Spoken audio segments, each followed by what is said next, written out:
So final ఈ అమ్మాయిని ఈ క్షణం నుంచి పంపించేయాలి. ప్రాబ్లం ఈ అమ్మాయి ఉందనుకో చాలా ప్రాబ్లంలు ఫేస్ చేయాల్సి వస్తారు అందరు కూడా, మీ కుటుంబ సభ్యులే. ఆ అమ్మాయికి ఏ ప్రాబ్లం లేదు, ఎట్లాగో ఆ అమ్మాయి డిప్రెషన్ లో ఉంది, మీ వల్ల నష్టపోయింది, మీ వల్ల మనసు కూడా విరిగిపోయింది.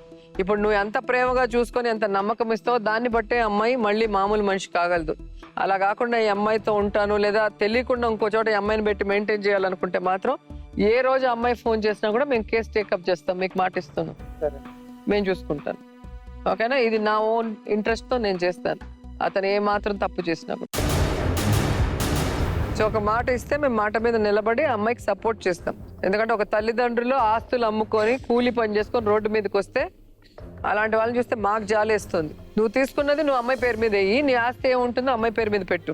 Okay madam. ఓకేనా? 4 తులాల కార్డు తీసుకున్నాడు, బండి కొన్నాడు, జేసీపీ కొన్నాడు, నాది. వాళ్ళు పెట్టుకుని మేడం 10 తులాల బంగారం పెట్టి టాక్టర్ వేసుకుంటాను, ఆయన కూడా తెచ్చుకోండి మేడం. ఆయన తెచ్చుకున్నా, ఆయన డబ్బయ్యా, నీ డబ్బే ఆయన ఎత్తుకోపోలేదు కదా. ఆవిడ బంగారం మీ అత్తగారి బంగారం ఆవిడకి ఇచ్చే, ఆవిడకి ఇంకో ఆడపిల్ల ఉంది కదా, పెళ్లి చేసుకోవాలి కదా. ఒక ట్రాక్టర్ నేను సంపాదించుకుని ఒకటే ఉంది, నా పేరు మీద అయితే ఆస్తి ఎలాంటి ఆస్తి లేదు. ఆస్తి అంటే భూమి ఉంది, మీ నాయన పేరు ఉంది, మా నాన్న పేరు మీద ఉంటే నేను ఏ దారికి తప్పించుకొని ట్రాక్టర్ నా పేరు ఉంది, మా నాయన పేరు ఉంది, భూమి మా నాయన పేరు ఉంది అంటే ట్రాక్టర్ ఉంది మేడం, నా పేరు మీద రోడ్డు మీద ట్రాక్టర్ నా పేరు మీద చేస్తా. జేసీబీ ఉంది కదా, జేసీబీ కూడా చేస్తా. ఆ జేసీ పార్ట్నర్లు ఉంది, ఫైనాన్సులు ఉంది కాబట్టి అది పెడతా అంటుంది. ఆ సొంతం ఏది పెట్టని అంటుంది. అది 20 లక్షలు ఉంటుంది మేడం. అది JCB. బిర్రు అంటే ఆ ఫైనాన్స్ కాట కూడా ఫైనాన్స్ వాడు ఎత్తుకపోతాడు, ఆ పేరు మీద పెట్టినా అని ఆలోచిస్తుంది.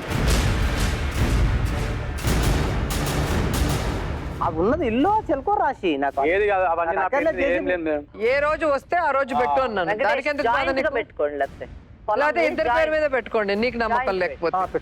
ఇల్లు ఆమె పేరు మీద పెట్టు, ల్యాండ్ జాయింట్ గా పెట్టు. వచ్చినప్పుడు ఇద్దరికి ఉంటుంది మేడం. అది అదే అంటే వచ్చినప్పుడే ఇద్దరి పేరు మీద పెట్టుకోండి అంటున్నాము, నీకు సేఫ్టీ కావాలి కదా. మేడం 2 ఎకరాలు ఒరిజినల్ పట్ట, 2 ఎకరాలు లవంత.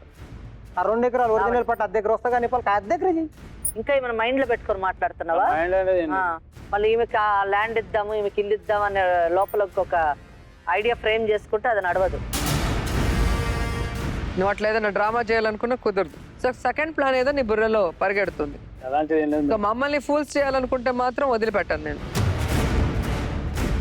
మీ అత్త మామల్ని చేసావు, నీ పెళ్ళాన్ని చేసావు.